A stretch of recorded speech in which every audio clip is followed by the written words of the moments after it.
It's different for black males. We are never gonna tell ourselves, man, you sensitive.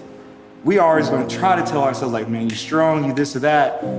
I think it's even harder to say, man, I'm depressed. And if you do say that, it's even harder to tell someone else that. The stigma with mental health and black men is weakness, is that it's not something that we want to admit is going on with us. The mind is just as important as everything else, you know? We'll go work out, our body will go eat right, but forget that without the mind, none of these things can work. I started Men United because I was lost too.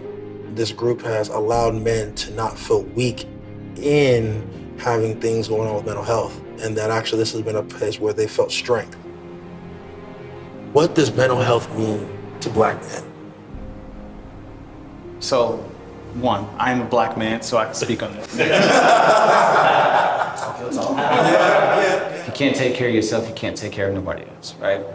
And so by making sure that my mental health is on point, I'm getting back to where I'm naturally supposed to be as a man in general, a protector and a provider. When I got married, I started seeing a therapist, and it helped me tremendously, right?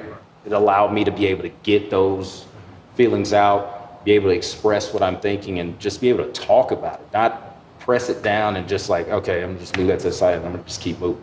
The one thing about being in my position as a therapist is that I don't know the answers to all black men and why they feel how they feel. You know, every person is unique.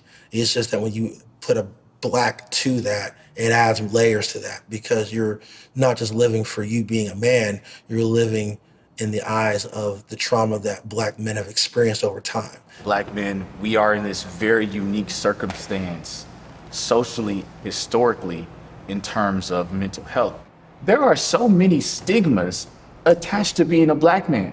You got kids, you got sons. You have to raise them in a way that they understand that the world's gonna look at them different, and that's stressful, and other people don't have to do that. As a black man, you have to watch how you carry yourself, especially like around kids or people from other cultures, because you may create a perception of black men that they carry with them everywhere, right? It's hard for us to be ourselves.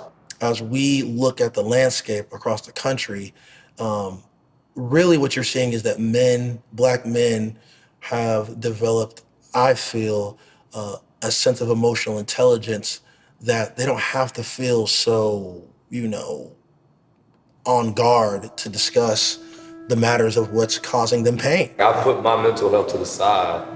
I started seeing it was affecting the people that was closest to me. I would like be there for my students, be there for the schools, juvenile centers, but I wasn't there for myself. So I was like getting numb to my achievements, just numb to it, to where I was like, man, I gotta stop putting aside my mental health. So that's when I had to really have to understand it. And I'm doing that now, like self-care, putting myself first.